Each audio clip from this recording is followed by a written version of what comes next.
साथियों, आप सभी का इस प्लेटफॉर्म पर स्वागत है। यहाँ पर हम लोग आगामी यूपीपीसी 2023 के लिए टेस्ट सीरीज देख रहे हैं और उसी कड़ी में आज के दिन हम लोग ध्येय आईएएस कोचिंग संस्था के द्वारा जो टेस्ट सीरीज कराई गई है उसका टेस्ट नंबर जो 11 है उसको यहाँ पर कवर करेंगे। और इस टेस्ट के तहत हम लोग उसको दो पार्ट में कवर करेंगे। पहले पार्ट में 75 क्वेश्चन को और नेक्स्ट पार्ट में 75 क्वेश्चन को कवर करेंगे। तो चलिए प्रारंभ करते हैं। इसमें पहला प्रश्न है, निम्नलिखित युग्मों में से कौन सा एक सही सुमेलित नहीं है? यौगिक दिया गया और उपयोग दिया गया। यहाँ ध्यान दीजिएगा कि इस पूरे प्रश्न पत्र में आपके साइंस के और करंट अफेयर के क्वेश्चन जो है मुख्यतः दिए गए हैं। तो पहला है अमोनिया रेयान बनाने में सही है। पोटेशियम ब्रोमाइड फोटोग्राफी में ये भी सही है। पोटेशियम नाइट्रेट बारूद बनाने में ये भी सही है। सल्फर सिंदूर बनाने में नहीं, सल्फर का प्रयोग जो है सिंदूर बनाने में नहीं होता है। सिंदूर बनाने में पारे का प्रयोग किया जाता है। ठीक है, तो डी वाला सही नहीं है। जबकि सल्फर का प्रयोग औषधि बनाने कीटाणुनाशक के रूप में तथा बारूद निर्माण में होता है। आगे बढ़ते हैं। निम्नलिखित में से किन्हें आधुनिक वर्गीकरण का पिता कहा जाता है? तो जो कैरोलस लीनियस हैं इन्हें आधुनिक वर्गीकरण का पिता कहा जाता है। फादर ऑफ मॉडर्न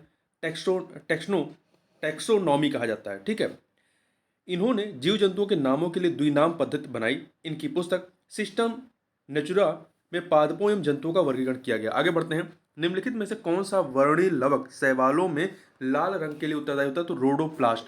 देखिए, वर्णीय लवक पौधों के रंगीन भाग जैसे कि पुष्प हो गया, फलभित्ति है, बीज आदि में पाए जाते हैं। ये हरे रंगों को छोड़कर अन्य कई रंगों लाल, पीले, नारंगी आदि रंग के होते हैं। शैवालों में जो फियोप्लास्ट होता है, ये फियोप्लास्ट नामक वर्णीय लवक भूरे रंग का, जबकि रोडोप्लास्ट जो है ये लाल रंग का या लाल रंग के लिए उत्तरदायी होता है। जेंथोफिल ये पीले रंग के लिए उत्तरदायी होता है और लाइकोपिन जो है ये टमाटर का लाल रंग होता है। आगे बढ़ते हैं। निम्नलिखित युग्मों में से कौन सा एक सही सुमेलित है? कौन सा सही सुमेलित है? तो देखिए, उत्परिवर्तनवाद ह्यूगो डी व्रीस ने बताया। प्राकृतिक वर्णवाद का सिद्धांत डार्विन ने दिया। अनुवांशिकी का सिद्धांत जो है वो ग्रेगर जॉन मेंडल ने दिया। ये तीनों के तीनों सुमेलित है। D option. अगला है, निम्नलिखित कथनों पर विचार कीजिए। तीन कथन दिए गए हैं, बताना है इनमें से असत्य कथन कौन सा है। डीएनए सभी अनुवांशिक क्रियाओं का संचालन करता है, सही है। दूसरा, डीएनए प्रोटीन संश्लेषण को नियंत्रित करता है, ये भी सही है। जीन डीएनए से बने होते हैं, ये भी सही। तीन के तीनों कथन यहाँ पर सही, कोई भी गलत नहीं, तो डी ऑप्शन हो जाएगा। क्वेश्चन नंबर 6 देखते हैं। निम्नलिखित पर विचार कीजिए। चार चीजें देखिए, बताना उपरोक्त में से कौन सा या से रूपांतरित तने के उदाहरण हैं? तो देखिए, इसमें अदरक, लिली, हल्दी, प्याज ये सभी के सभी जो है रूपांतरित तने के उदाहरण हैं। तना पौधे का वह भाग है जो प्रकाश की तरफ वृद्धि करता है। यह प्रांकुर से विकसित होता है। यह प्रांकुर से विकसित होता है और पौधे का परोह तंत्र बनाता है। जो सूट सिस्टम होता है उसे ही परोह तंत्र कहते हैं हिंदी में। तो इस प्रकार से यहाँ पर जो दिए गए हैं अदरक, लिली, हल्दी, प्याज ये सभी के सभी जो है रूपांतरित तने के उदाहरण हैं। आगे बढ़ते हैं। फलों को पकाने तथा पुष्पों की संख्या में वृद्धि हेतु जिम्मेदार निम्नलिखित में से कौन सा एकमात्र हार्मोन जो है वो गैसीय अवस्था में पाया जाता है? तो वो है एथिलीन। एथिलीन। और वहीं जो आपका एबिसिक एसिड है ये एक वृद्धि रोधक हार्मोन होता है। और वहीं साइटोकाइनिन जो है, साइटोकाइनिन यह प्रोटीन और आरएनए के निर्माण में सहायक होता है। और जिब्रेलिन ये बौने पौधों को लंबा करने में सहायक होता है। आगे बात करते हैं। कंगारू को स्तनी वर्ग के कौन से उपवर्ग में सम्मिलित किया जाता है? तो मेटाथीरिया उपवर्ग में। देखिए, जो स्तनी वर्ग होते हैं तो तीन उपवर्गों में बांटा गया है, प्रोटोथीरिया, मेटाथीरिया और यूथीरिया। प्रोटोथीरिया ये अंडे देने वाले होते हैं, स्तनी होते हैं, जैसे कि एकिडीना प्लेटिपस। ये ध्यान रखिए, उदाहरण पिछले बार के पेपर में, पीसेस के पेपर में 2022 वाले में ये पूछा था। तो ध्यान दीजिएगा, अंडे देने वाले जो स्तनपायी वर्ग के जीव हैं वो है आपके एकिडीना और प्लेटिपस। और मेटाथीरिया क्या होते हैं? ये अपरिपक्व बच्चे को जन्म देते हैं जो विकसित होने तक मार्शुपियल नामक थैले में रहते हैं, जैसे कि कंगारू में। यूथीरिया ये पूर्ण विकसित शिशुओं को जन्म देते हैं, जैसे कि मनुष्य और हाथी। आगे चलते हैं। मानव शरीर के किस अंग में फाइब्रिनोजेन नामक प्रोटीन का निर्माण होता है जो विटामिन के साथ मिलकर रुधिर का थक्का जमाने में सहायक होता है? तो इसका निर्माण यकृत में होता है। ठीक है, इसका निर्माण यकृत अर्थात लीवर में होता है। और इसके अतिरिक्त आगे चलते हैं। और यहाँ पे एक चीज ध्यान रखिएगा, इसमें हिपैरिन प्रोटीन का भी निर्माण होता है जो शरीर के भीतर रुधिर का थक्का नहीं जमने देता है। फाइब्रिनोजन क्या होता है? रुधिर का थक्का जमाने में सहायक होता है, जबकि जो हिपैरिन होता है वो रुधिर के थक्के को जमने से रोकता है। अगला है, निम्नलिखित कथनों पर विचार कीजिए। दो कथन दिए गए हैं और सत्य कथन बताना है कौन सा सत्य है। पहला, प्लेटलेट्स का प्रमुख कार्य रुधिर का थक्का बनाना होता है। सही है। प्लेटलेट्स केवल स्तनियों के रुधिर में पाई जाती है, ये भी सही, दो के दोनों कथन सही है, सी ऑप्शन। निम्न में से रक्त दाब का नियंत्रण कौन करता है? तो रक्त दाब का नियंत्रण एड्रिनल ग्रंथि करती है। एड्रिनल ग्रंथि करती है। यदि शरीर में रक्त दाब कम होता है तो एड्रिनल ग्रंथि से एड्रीनोलिन हार्मोन निकलता है जो रक्त दाब को बढ़ाता है। आगे बढ़ते हैं, क्वेश्चन नंबर 12 देखते हैं। निम्नलिखित युग्मों में से कौन सा एक युग्म सही सुमेलित है शैवाल और उसके उपयोग में? तो देखिए, क्लोरेला जो शैवाल है इसका उपयोग एंटीबायोटिक के तौर पर होता है। एनाबेना का इस्तेमाल नाइट्रोजन स्थिरीकरण में होता है। लिमिनेरिया का इस्तेमाल आयोडीन इससे प्राप्त किया जाता है, इसके लिए होता है। तो सभी के सभी सुमेलित है, डी ऑप्शन। जीव द्रव्य में सर्वाधिक मात्रा में पाया जाने वाला तत्व कौन सा है? तो ये आपका ऑक्सीजन है। सर्वाधिक मात्रा में ऑक्सीजन पाया जाता है। जीव द्रव्य का, देखिए, जीव द्रव्य का 99% भाग जो है वो 4 तत्वों से मिलकर बना होता है। कौन से? ऑक्सीजन, इसमें 76% ऑक्सीजन होता है, कार्बन 10.5% होता है, 10.5, और हाइड्रोजन 10% होता है, और नाइट्रोजन जो होता है वो 2.5% होता है। आगे बढ़ते हैं, दो सूचियां दी गई हैं, इन्हें हमें सुमेलित करना है। देखिए, छिपकलियों का अध्ययन क्या कहलाता है? सोरोलॉजी कहलाता है, तो 3 से मिला दीजिए, सॉरी 2 से, सोरोलॉजी, तो 2 से मिला दीजिए। यहां पर कोशिका का अध्ययन क्या कहलाता है? कोशिका का अध्ययन जो है साइटोलॉजी कहलाता है। छिपकलियों का अध्ययन सोरोलॉजी, कोशिका का अध्ययन साइटोलॉजी, 1। कीटों का अध्ययन क्या कहलाता है? एंटोमोलॉजी, 4 से मिला दीजिए। कवकों का अध्ययन क्या कहलाता है? माइकोलॉजी, तो 3 से मिला दीजिए। तो 2143 बी ऑप्शन आपका सही हो जाएगा। क्वेश्चन नंबर 15 देखते हैं। जंतु कोशिका में क्या होता है? जंतु कोशिका में कोशिका भित्ति जो होती है वो अनुपस्थित होती है। कोशिका भित्ति केवल पादप कोशिका में पाई जाती है, ठीक है, जिसे इंग्लिश में शैलवाल कहते हैं। और ध्यान दीजिएगा कि जंतु कोशिका में लवक अनुपस्थित होता है। जंतु कोशिका में लवक भी नहीं पाए जाते हैं। आगे चलते हैं। निम्नलिखित में से कौन एक सीरम को सही रूप से प्रदर्शित करता है? कौन सा एक सीरम को जो है सही रूप में प्रदर्शित करता है? तो यह है प्लाज्मा में से फाइब्रिनोजन निकाल दीजिए। प्लाज्मा में से फाइब्रिनोजन निकाल दीजिए तो क्या हो जाएगा? सीरम रहेगा। देखिए, प्लाज्मा रक्त का एक अजीवित तरल भाग होता है। रक्त का लगभग 60% भाग जो है वो प्लाज्मा होता है। यह पचे हुए भोजन एवं हार्मोन का शरीर में संवहन करता है। जब प्लाज्मा में से फाइब्रिनोजन नामक प्रोटीन निकाल लिया जाता है तो शेष प्लाज्मा को सीरम कहा जाता है। क्वेश्चन नंबर 17 देखते हैं। दो सूचियां हैं, पादप हार्मोन, उनके कार्य क्या है, इन्हें हमें सुमेलित करना है। तो देखिए, यहां पर ऑक्सिन जो पादप हार्मोन है ये वृद्धि नियंत्रण का कार्य करता है। ये वृद्धि नियंत्रण का कार्य करता है, तो 4 से मिलाइए। जिबेरेलिन्स, जिबेरेलिन्स जो है ये बौने पौधे को लंबा करता है, तो 2 से मिलाइए। साइटोकाइनिन, साइटोकाइनिन कोशिका विभाजन में मदद करता है, 3 से मिलाइए। एबिसिक एसिड ये वृद्धि रोधक का कार्य करता है, यह बीजों को सुषुप्त अवस्था में रखता है, तो 1 से मिला दीजिए। तो आपका 4231 अर्थात डी ऑप्शन आपका सही हो जाएगा। आगे बढ़ते हैं। निम्नलिखित युग्मों में से कौन सा एक सही सुमेलित है? तो कौन सही सुमेलित है ये बताना। पहला, ऑक्सीटोसिन ये हार्मोन के रूप में कार्य करने वाला प्रोटीन होता है, सही है। टेस्टोस्टेरोन ये नरलिंग हार्मोन होता है, सही है। जस्ता इंसुलिन में पाई जाने वाली धातु है, ये भी सही है, सभी के सभी सही है, डी ऑप्शन। बॉटुलिज्म रोग होता है, किसकी वजह से होता है? तो बॉटुलिज्म रोग जो होता है ये जीवाणुओं से होता है, बैक्टीरिया से होता है। बॉटुलिज्म रोग क्लास्ट्रीडियम बाटुलिनम नामक ग्राम पॉजिटिव जीवाणु के द्वारा उत्पन्न विष के कारण होता है। आगे बढ़ते हैं। निम्नलिखित कथनों में से कौन सा या से सत्य है? दो कथन दिए गए हैं। पहला है, रक्त में थक्का बनाने के लिए अनिवार्य प्रोटीन जो होता है वो फाइब्रिनोजन होता है, सही है। मनुष्यों में रक्त की भिन्नता का मुख्य कारण रुधिर प्लाज्मा में पाई जाने वाली एंटीबॉडी है। मनुष्यों में रक्त की भिन्नता, जैसे किसी का ए ग्रुप है, किसी का बी ग्रुप है, तो ये भिन्नता का मुख्य कारण रुधिर प्लाज्मा में पाई जाने वाली एंटीबॉडी है, तो ये सही नहीं है। मनुष्यों में रक्त की भिन्नता का मुख्य कारण लाल रक्त कण में पाई जाने वाली ग्लाइकोप्रोटीन है, ग्लाइकोप्रोटीन जिसे एंटीजन कहते हैं, ठीक है। तो यहाँ पे पहला सही, दूसरा गलत है, तो ए ऑप्शन आपका सही हो जाएगा। क्वेश्चन नंबर 21 देखते हैं। निम्नलिखित में से कौन सा कार्य यकृत द्वारा अर्थात लीवर द्वारा नहीं किया जाता है? तो कौन सा देखिए कि नहीं किया जाता है? हिपैरिन नामक प्रोटीन का उत्पादन करता है, फाइब्रिनोजन नामक प्रोटीन का उत्पादन करता है, शरीर के ताप को बनाए रखता है। वसाओं का इमल्सीकरण ये नहीं करता है।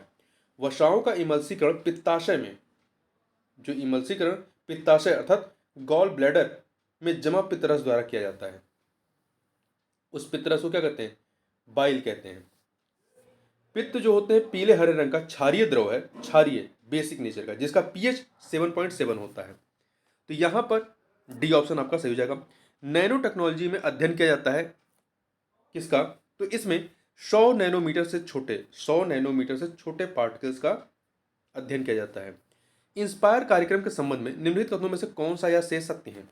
यहाँ पे दो कथन दिए गए हैं। पहला, बताना है कौन सा या शेष सत्य है। यह भारत के अंतरिक्ष विभाग द्वारा प्रारंभ किया गया है? नहीं, इसे जो है भारत सरकार के विज्ञान और प्रौद्योगिकी विभाग के द्वारा 13 दिसंबर 2008 को प्रारंभ किया गया था। तो पहला गलत हो गया। दूसरा, इस कार्यक्रम में 18 से 45 वर्ष आयु समूह के वैज्ञानिक सम्मिलित है? नहीं। इसको देखिए, 13 दिसंबर 2008 को विज्ञान के प्रति छात्रों के बीच रुचि सृजित करने और नए विचारों को विकसित करने के उद्देश्य के साथ प्रारंभ किया गया।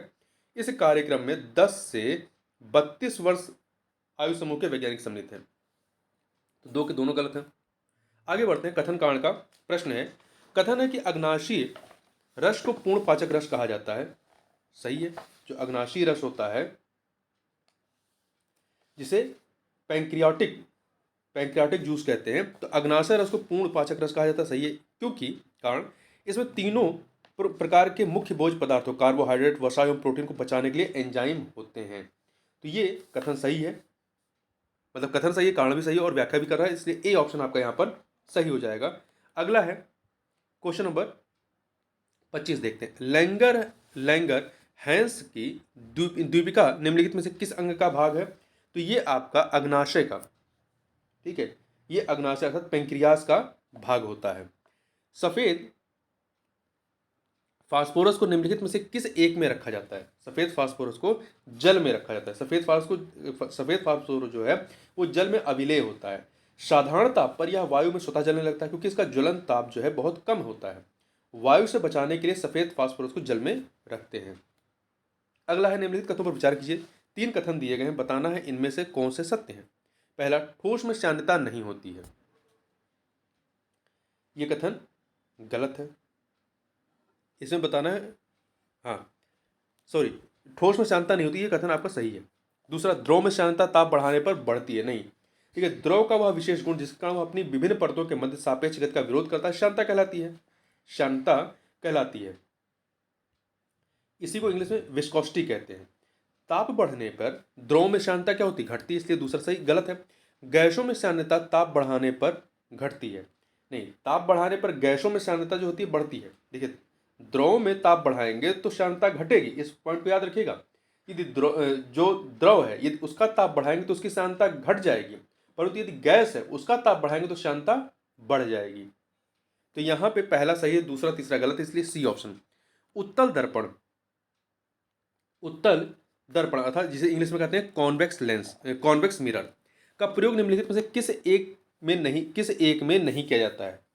तो इसका इस्तेमाल स्ट्रीट लाइट में, सनग्लासेस में करते हैं, सेविंग दर्पण में नहीं करते हैं। सेविंग के लिए जो है अवतल दर्पण का इस्तेमाल करते हैं, ठीक है, उसके लिए अवतल दर्पण का इस्तेमाल किया जाता है, अर्थात कॉनकेव मिरर का।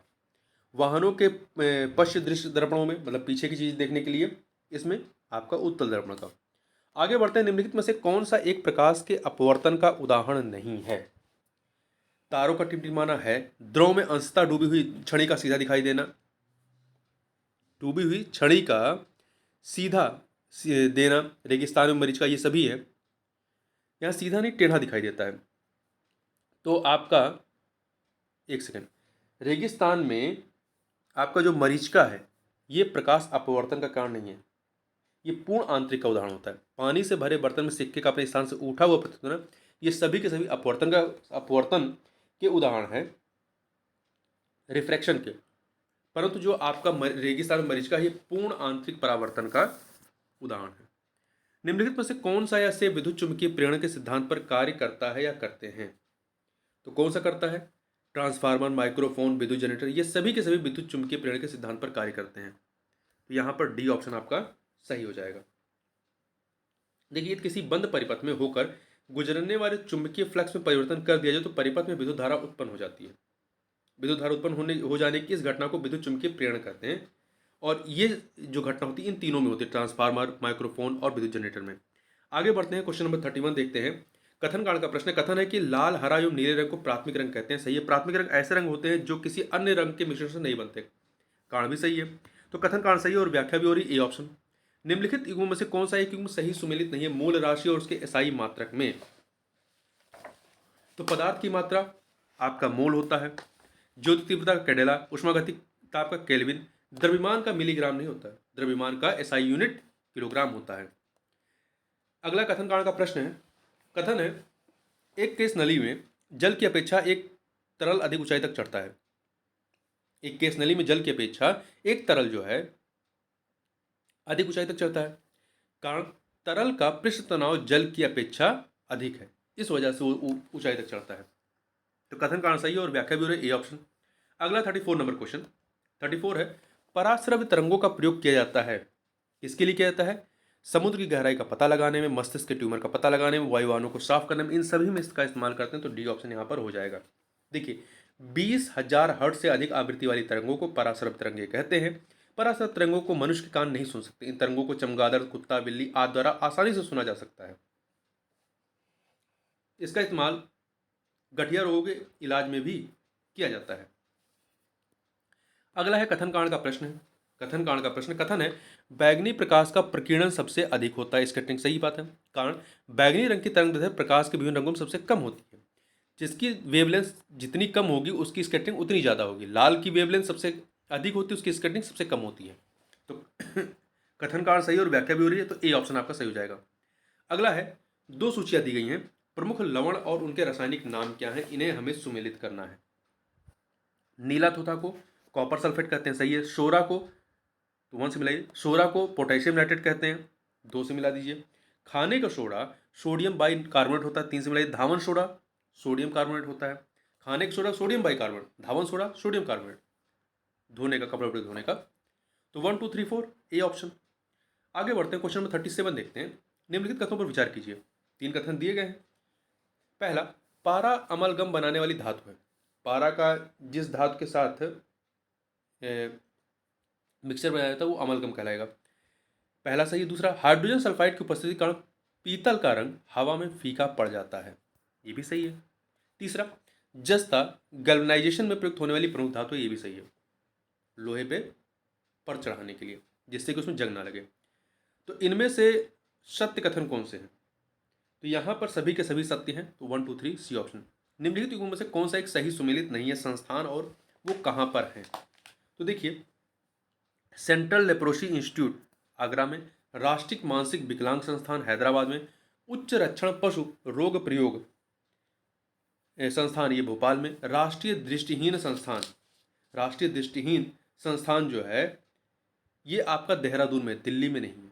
तो डी वाला आपका सुमेलित नहीं है। अगला, पीयूष ग्रंथ से स्रावित होने वाली निम्नलिखित हार्मोन में से कौन सा एक शरीर में जल संतुलन को बनाए रखने में सहायक होता है? तो यह बेसोप्रेसिन हार्मोन, इसे एंटी डायूरेटिक हार्मोन भी कहा जाता है। यह हार्मोन शरीर में जल के संतुलन को बनाए रखने में सहायक होता है। इसका प्रमुख कार्य रुधिर में जल के पुनरावशोषण को बढ़ावा देना है। वहीं ल्यूटिनाइजिंग हार्मोन जो है, यह हार्मोन पुरुषों में नर हार्मोन्स के स्त्रावों को प्रेरित करता है। और सीमेटोट्रोपिन हार्मोन जो होता है, यह हार्मोन शरीर में वृद्धि को नियंत्रित करता है। आगे चलते हैं। निम्नलिखित रोगों में से कौन सा एक फफूंद जनित रोग नहीं है? कौन सा एक फंगस जनित रोग नहीं है? तो देखिए, एथलीट फुट, दमा, गंजापन, ये फंगस रोग हैं, जबकि निद्रा रोग जो है ये प्रोटोजोआ से होने वाला रोग है।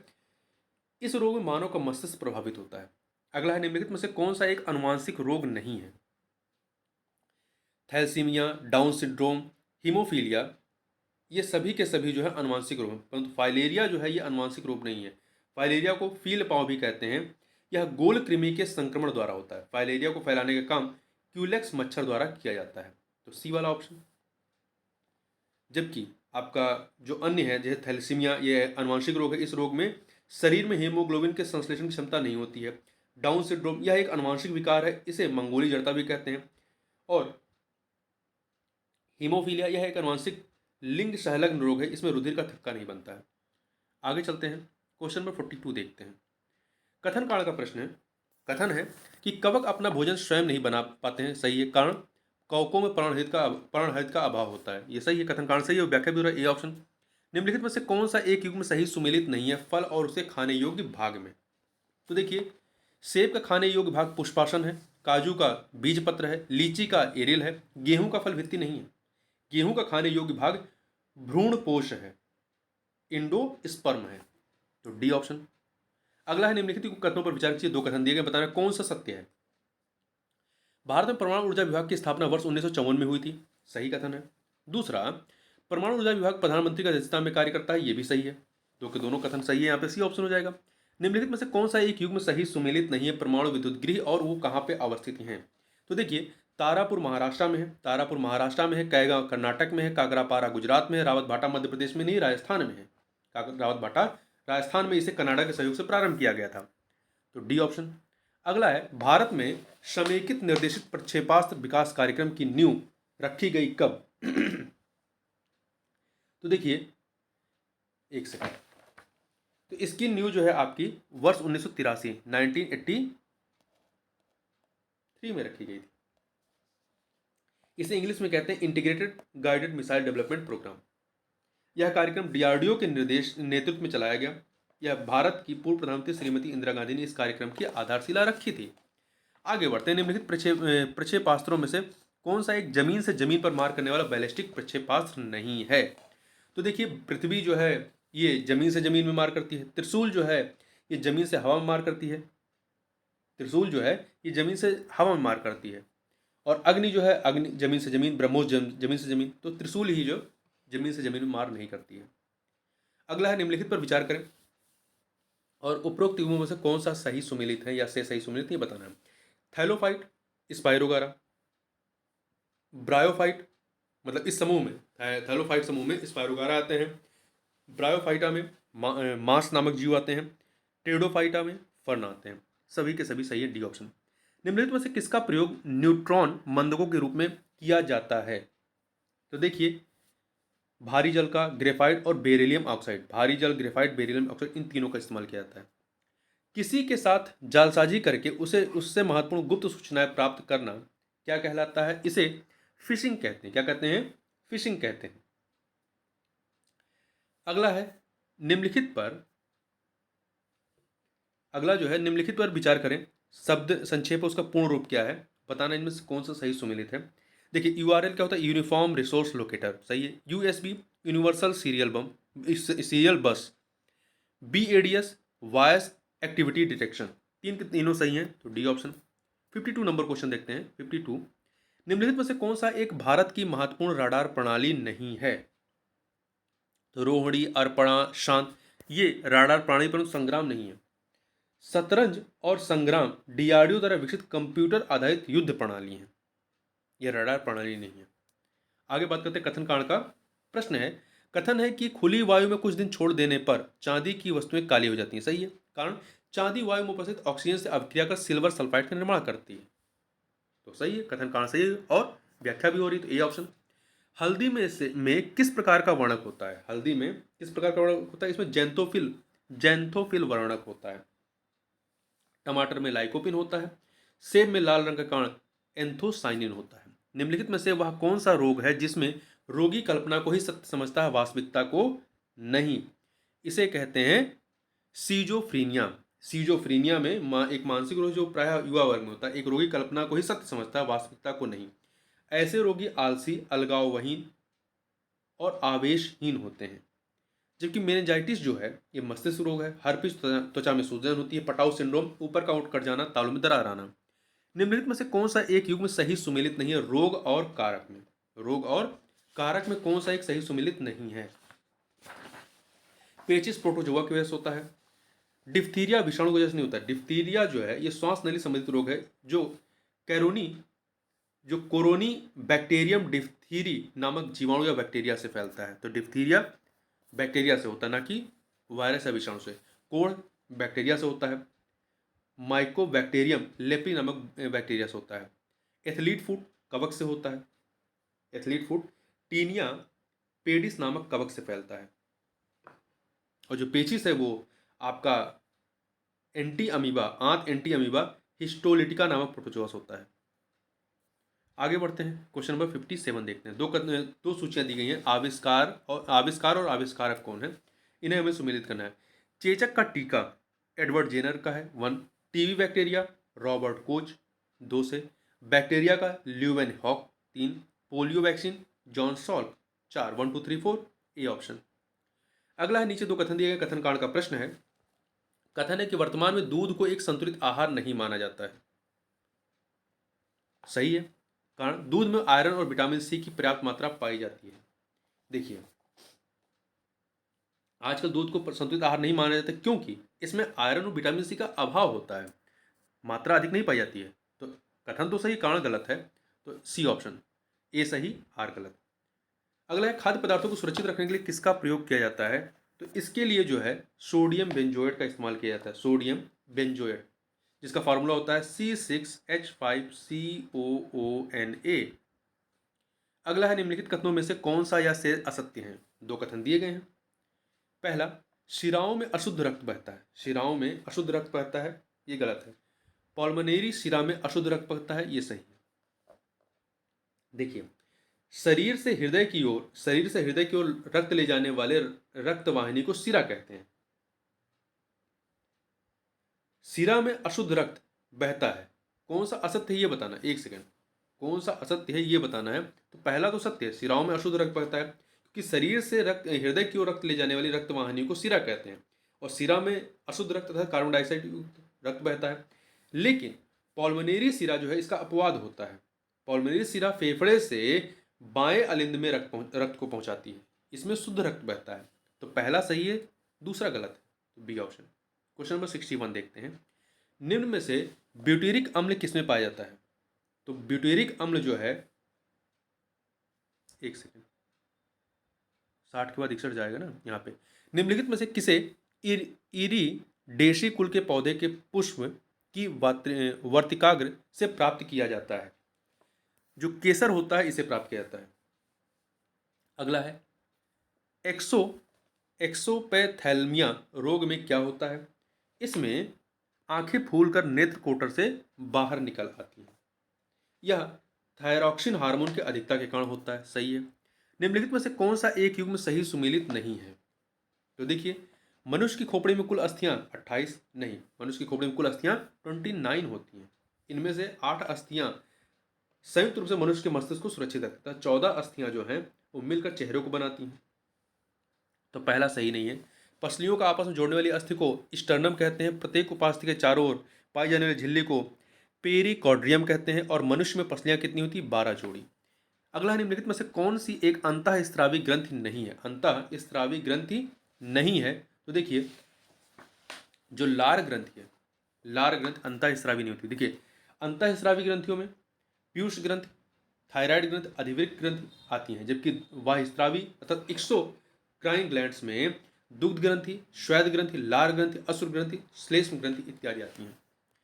अगला है, निम्नलिखित में से किस ग्रंथ से निकलने वाले हार्मोन द्वारा रुधिर में कैल्शियम की मात्रा का नियंत्रण होता है। किस ग्रंथ से निकलने वाले हार्मोन द्वारा रुधिर में कैल्शियम की मात्रा का नियंत्रण होता है। तो पैराथायराइड ग्रंथि, ठीक है, तो ये कैल्शियम की मात्रा को नियंत्रित करता है। देखिए, परा अवट्टू ग्रंथि गले में अवट्टू ग्रंथि के ठीक पीछे स्थित होती है। इसमें 2 हार्मोन स्थापित होते हैं, पैराथायराइड हार्मोन, ये क्या करता है, जब रुधिर में कैल्शियम की कमी होती है तब होता है, और कैल्सीटोनिन जब रुधिर में कैल्शियम की मात्रा अधिक होती है। इस प्रकार से परा अवट्टू ग्रंथि से निकलने वाला हार्मोन जो होता है रुधिर में कैल्शियम को नियंत्रित करता है। निम्न में से किस एक को कृत्रिम हीरा कहा जाता है। किसको कृत्रिम हीरा कहते हैं। तो आपका कार्बोरेडम, सिलिकन कार्बाइड या कार्बोरेंडम को कृत्रिम हीरा भी कहते हैं, जबकि अमोनियम क्लोराइड जो होता है इसे नौशादर कहते हैं। क्वेश्चन नंबर 67 देखते हैं। निम्न में से ब्यूटेरिक अम्ल किसमें पाया जाता है। ब्यूटेरिक अम्ल जो है आपका पशु वसा में, जो एनिमल फैट होता है उसमें पाया जाता है। ब्यूटरिक अम्ल एक वसायुक्त अम्ल है जो पशु वसा और वनस्पति तेलों दोनों में पाया जाता है। यह तब बनता है जब आंत में अच्छे बैक्टीरिया आहार फाइबर को तोड़ते हैं। निम्नलिखित में से किस उपकरण का प्रयोग सौर विकिरण को मापने में किया जाता है? तो इसके लिए जो है सोलरीमीटर का इस्तेमाल करते हैं। सोलरीमीटर द्वारा सौर विकिरण की तीव्रता का मापन किया जाता है और सैलोनीमीटर से विलयन की लवणता का मापन और साइक्रोमीटर से सापेक्षिक आर्द्रता का मापन किया जाता है। निम्नलिखित में से कौन सा एक मनुष्य के सामान्य आहार में पाए जाने वाला सूक्ष्म पोषक तत्व है जो यकृत कैंसर के बचाव में महत्वपूर्ण भूमिका निभाता है? कौन सा एक मनुष्य के सामान्य आहार में पाए जाने वाला सूक्ष्म पोषक तत्व है जो यकृत को लीवर को या लीवर कैंसर के बचाव में महत्वपूर्ण भूमिका निभाता है? तो ये है बेनेडियम। बेनेडियम मनुष्य के सामान्य आहार में पाए जाने वाला सूक्ष्म पोषक तत्व है जो यकृत कैंसर के बचाव में महत्वपूर्ण भूमिका निभाता है। यह अनाज, दूध, वस्तुओं में समुद्री भोज्य पदार्थों में प्रचुरता से पाया जाता है। आगे बढ़ते हैं, क्वेश्चन नंबर 70 देखते हैं। कथन कांड का प्रश्न है। कथन है कि सीपीयू को कंप्यूटर का मस्तिष्क कहा जाता है। सीपीयू को कंप्यूटर का मस्तिष्क कहा जाता है, सही है। यह सिस्टम यूनिट में मुख्य हार्डवेयर। कांड यही है, तो कथन कांड सही है और व्याख्या भी कर रहा है, तो ए ऑप्शन। आगे चलते हैं, अगला है 71 नंबर क्वेश्चन। निम्न पर विचार कीजिए। 3 चीजें दी गई हैं, बताना है कौन सा यह से सही है। मरुस्थलीय क्षेत्र में उगने वाली वनस्पतियां जीरोफाइट कहलाती हैं। जीरोफाइट। अधिक आर्द्रता क्षेत्र में उगने वाली वनस्पतियां हाइग्रोफाइट कहलाती हैं। लवणीय क्षेत्रों में उगने वाली वनस्पतियां हेलोफाइट कहलाती हैं। तो मरुस्थलीय क्षेत्रों में उगने वाली वनस्पतियां जीरोफाइट, अधिक आर्द्रता क्षेत्र में उगने वाली वनस्पतियां हाइग्रोफाइट और लवणीय क्षेत्रों में उगने वाली वनस्पतियां हाइलोफाइट कहलाती हैं। सभी के सभी सुमेलित हैं, तो डी ऑप्शन हो जाएगा। क्वेश्चन नंबर 72 देखते हैं। अप्सरा, साइरस, ध्रुव, पूर्णिमा इत्यादि क्या हैं? तो ये सभी के सभी परमाणु रिएक्टर हैं। क्या हैं? परमाणु रिएक्टर हैं। आगे चलते हैं, निम्नलिखित कथनों पर विचार कीजिए। दो कथन दिए गए हैं। पहला, मिक्स डीमा रोग वयस्कों में थायराइड के अल्प स्त्रावण से होता है, सही है। जड़ मानवता रोग शिशु अवस्था में थायराइड के अल्प स्त्रावण से होता है, तो के दोनों सही हैं, तो यहाँ पे सी ऑप्शन हो जाएगा। अगला है, निम्नलिखित में से कौन सा एक युग्म सही सुमेलित नहीं है? तो देखिए, सेब में मैलिक अम्ल होता है, इमली में टार्टरिक अम्ल होता है, अंगूर में लैक्टिक अम्ल, अंगूर में टार्टरिक अम्ल होता है, लैक्टिक अम्ल नहीं होता है। बिच्छू के डंग में फार्मिक अम्ल, तो सही है, तो सी वाला सही नहीं है। निम्न पर विचार कीजिए। 5 चीजें दी गई हैं, बताना उपरोक्त में से कौन सा या से एनेलिडा संघ के जंतुओं में सम्मिलित हैं? तो देखिए, जोंक, केचुआ, केकड़ा, कनखजूरा, मधुमक्खी, ये सभी के सभी एनेलिडा, नहीं एक सेकंड, एनेलिडा संघ में कौन से आएंगे? देखिए, पहले समझ लेते हैं एनेलिडा संघ में होता क्या है। एनेलिडा संघ का प्रयोग सर्वप्रथम लैमार द्वारा किया गया था। इस संघ में आने वाले जंतुओं का शरीर लंबा एवं कृमि के आकार का होता है। इस संघ के जंतुओं में कुछ एक लिंगी तथा कुछ उभयलिंगी होते हैं। इसमें आपका जोंक है, जोंक, केचुआ, एड्रोफाइट इत्यादि आते हैं। तो यहाँ जोंक और केचुआ था, सी ऑप्शन 1 और 2। जबकि केकड़ा, कनखजूरा और मधुमक्खी ये जो है ये आर्थ्रोपोडा संघ में आते हैं। किस में आते हैं? आर्थ्रोपोडा संघ में आते हैं। तो इस प्रकार से इस वीडियो में बस इतना ही। मिलते हैं नेक्स्ट वीडियो में, तब तक के लिए बहुत बहुत धन्यवाद।